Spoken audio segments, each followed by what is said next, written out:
Bonjour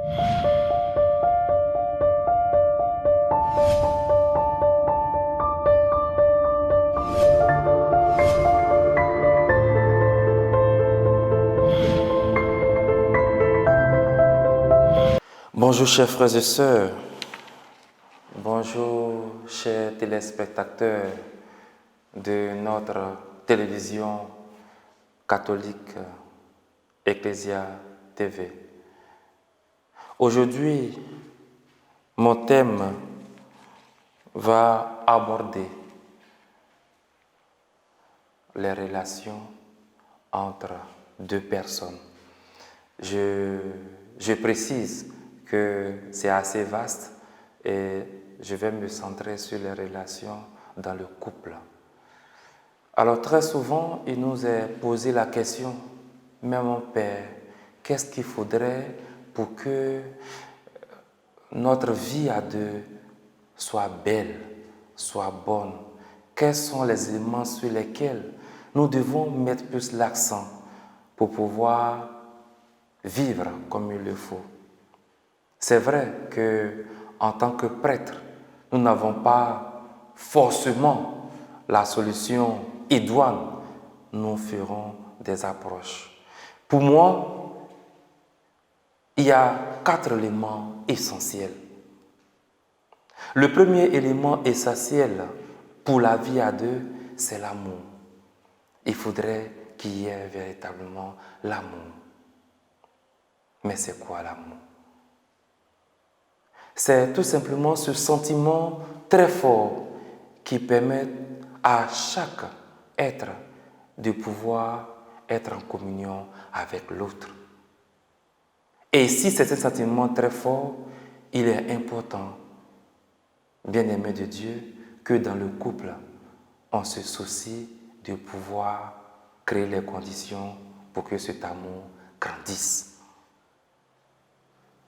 Parce que on le perçoit à travers les petits gestes, à travers les actes, à travers l'attention qu'on apporte à l'autre qui accepte de partager notre quotidien.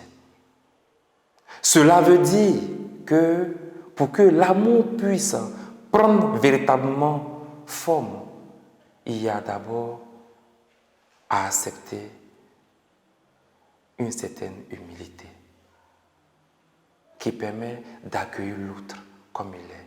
Pas comme on voudrait qu'il soit, parce que chacun de nous est le fruit de toute une éducation. Chacun de nous est le fruit de toutes les expériences vécues. Chacun de nous est le fruit de tous les événements bons, moins bons, tristes, endurés durant sa vie. Chacun de nous est porteur d'un héritage. Et ensemble, les personnes se mettent ensemble pour vivre quelque chose de fort. Donc, cela est important. Cela suppose qu'on puisse trouver du temps pour l'être qu'on aime. Cela suppose qu'on puisse peut-être, à la limite, regarder l'intérêt commun. Alors, je vous raconte une petite histoire. J'étais dans une famille et nous sommes arrivés au stade où il y avait un très bon match de football. Et on me posait la question, la dame, elle était plus préoccupée par autre chose. Et j'ai posé la question au mari, est-ce qu'il vous arrive de pouvoir sacrifier quelquefois ce temps, puisque vous êtes un fan de telle équipe, pour pouvoir prendre du temps avec madame? Il a dit, mon père, vraiment je vous aime, mais mon affaire de ballon, c'est mon affaire de ballon. Et oui, c'est vrai que ça nous a fait sourire, mais lorsqu'on vit à deux, on pense commun, on pense généralité, on ne pense pas à soi. Parce que lorsqu'on commence à penser à soi, ce sont des germes déjà de la division qui commencent à s'installer. Ce n'est plus moi, mais c'est nous. Qu'est-ce qui serait intéressant pour nous? Qu'est-ce que nous devrions faire? Comment nous, Donc, une fois qu'on commence à penser au pluriel, il y a un processus en nous qui évite qu'on soit égoïste, qu'on pense seulement qu'à soi. Ça, c'est le premier élément. Le deuxième élément sur lequel j'aimerais revenir, c'est le respect. Alors, on me dirait, le respect, c'est quoi? Le respect, c'est adopter une attitude qui permet, une attitude qui puisse permettre plutôt à l'être aimé d'être respecté dans son entièreté. Ce n'est pas seulement respecter la personne lorsqu'elle est en face de vous, mais c'est respecter la personne encore plus lorsqu'elle n'est pas en face de vous. Et je donne un petit exemple pour que vous puissiez comprendre. Si vous allez avec vos amis, vous partez boire et que vous êtes complètement ivre et qu'on vous traîne dans les caniveaux, c'est vrai, votre épouse ne vous a pas vu, mais vous lui avez manqué de respect. Parce que lorsqu'on la verra, ah, c'est la femme de X, c'est la femme de Y, c'est la femme de X, c'est la femme de Y. Respecter aussi son épouse, c'est tout simplement accepter aussi de ne pas avoir une maîtresse, 2 maîtresses, 3 maîtresses. C'est vrai que peut-être elle ne le saura pas, mais ce que vous ne voudrez pas qu'on vous fasse, ne le faites surtout pas aux autres. Le respect, c'est l'attitude que nous avons en face de la personne. Et surtout, lorsqu'on n'est pas en face de la personne, d'adopter des comportements qui puissent permettre toujours le respect de la personne avec qui nous vivons. Le troisième élément sur lequel j'aimerais revenir, chers frères et sœurs, c'est la crainte de Dieu. Alors vous me demanderez, mais mon Père, nous sommes chrétiens catholiques, nous partons à l'église, nous faisons ce qu'il faut, mais pourquoi vous nous dites la crainte de Dieu? Mais justement, la crainte de Dieu, c'est cette crainte qui permet de pouvoir agir selon la volonté de Dieu. C'est cette crainte de Dieu qui vous empêche de faire du mal sciemment. Cette crainte de Dieu qui vous empêche de blesser volontairement.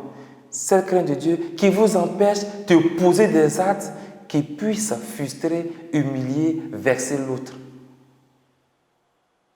Parce que il n'y a pas dans le foyer un qui est maître et l'autre qui est esclave.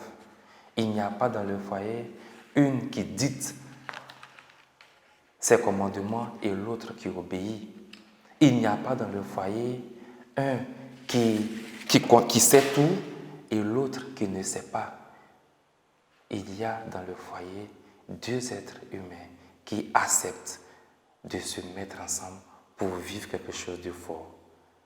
Quelque chose de fort, reçu même déjà de Dieu et qu'ils essaient de vivre ensemble. Dernier élément sur lequel j'aimerais insister, c'est la communication. Alors, la communication est un mot aujourd'hui qui est à la mode. On parle de communication, on parle de dans tous les sens et tout ça. Mais ce que j'aimerais dire, pour moi, je pense que la communication ne doit pas s'arrêter aux choses basiques. Du genre, chérie, je vais ici, chérie, j'accompagne les enfants, chérie, je vais rentrer à telle heure, mes enfants, je ne serai pas là. Non, la communication va plus loin, dans le sens de partager avec l'autre ce que nous vivons. Nous avons eu une journée assez rude au travail, ou bien nous vivons un stress, et il faut partager avec l'autre. Nous avons été frustrés par une attitude.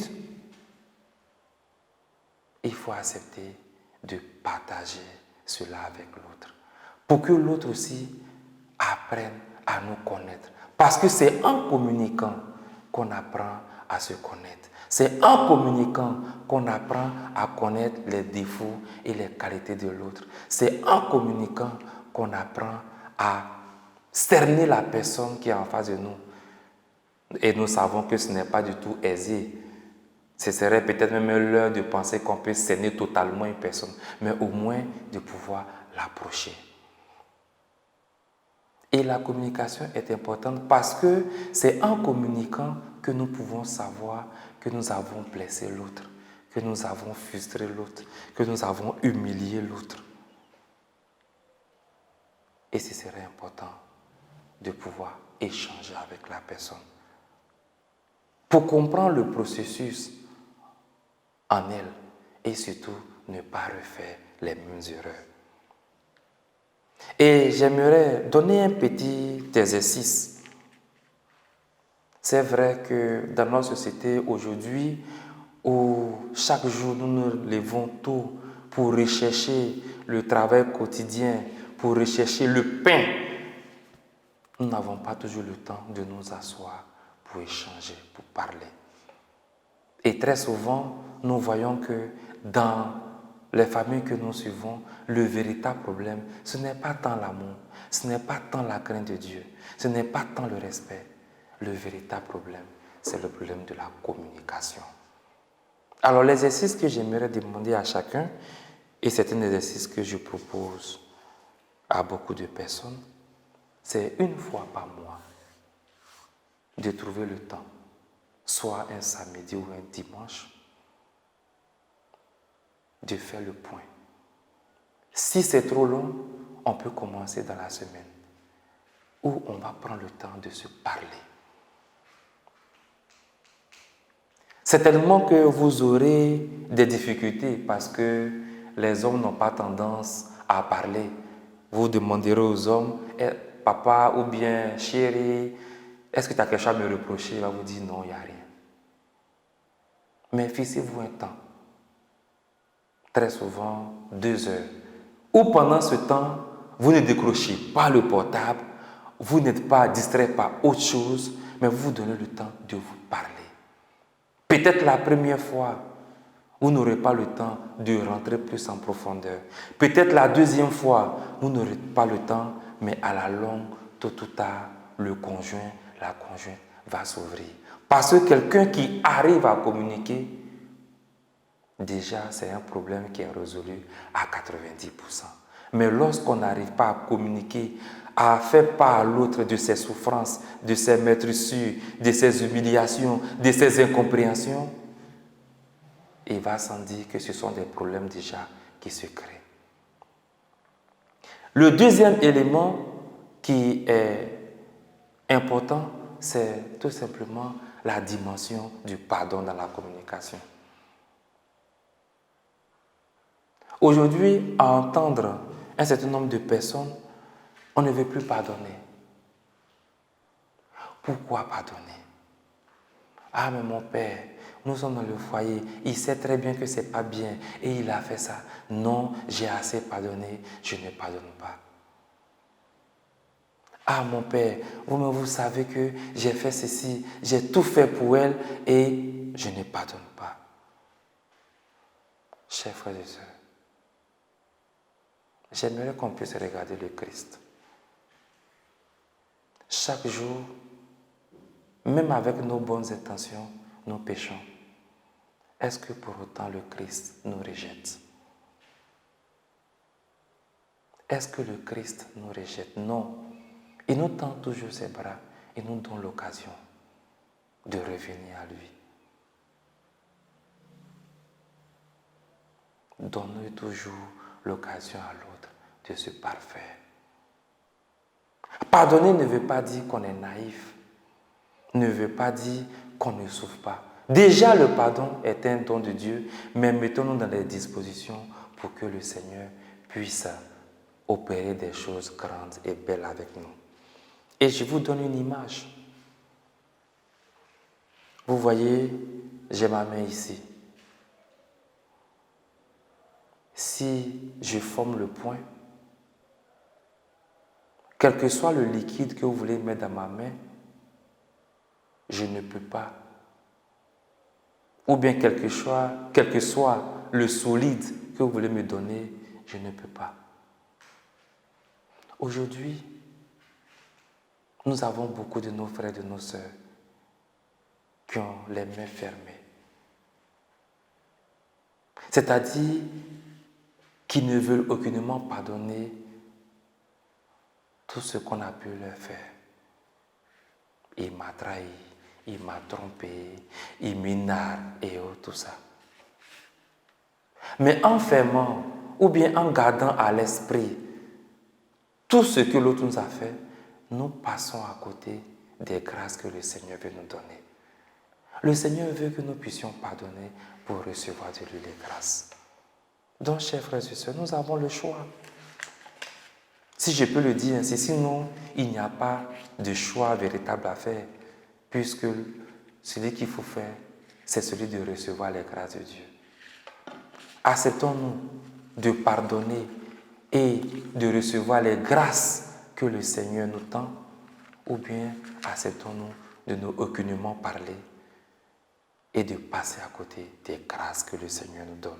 C'est là qu'il y a l'enjeu. C'est là que le Seigneur nous attend. C'est là qu'il nous donne de faire l'expérience avec lui. Aujourd'hui, chers frères et sœurs, demandons au Seigneur de nous donner son esprit. Demandons au Seigneur la grâce de pouvoir vivre dans nos foyers, dans nos couples, ces éléments importants que sont l'amour, que sont la crainte de Dieu, que sont le respect, que sont la communication. Que sa grâce accompagne chacun d'entre vous pour que, au cœur de vos foyers, ces éléments soient là. Mais vous savez, tous ces éléments ne peuvent véritablement se vivre que si nous sommes dans une dynamique de foi. Aussi, la foi doit être l'élément qui englobe tout cela. Sans la foi, sans une vie de prière intense, il nous est difficile d'aimer. Sans la foi, sans une vie de prière intense, il nous est difficile d'avoir le respect que nous avons pour l'autre. Sans la foi, sans une vie de prière intense, il nous est difficile d'avoir cette crainte de Dieu. Sans la foi, sans une vie de prière intense, il nous est difficile d'avoir cette communication où nous allons faire preuve de pardon, où nous allons faire preuve d'humilité. Que la grâce de Dieu donc accompagne les différents couples. Que la grâce de Dieu vous soutienne dans vos engagements respectifs. Que la grâce de Dieu vous donne de pouvoir marcher sur le chemin prévu par le Seigneur pour vous. Que le Seigneur donc vous bénisse au nom du Père et du Fils et du Saint-Esprit. Amen.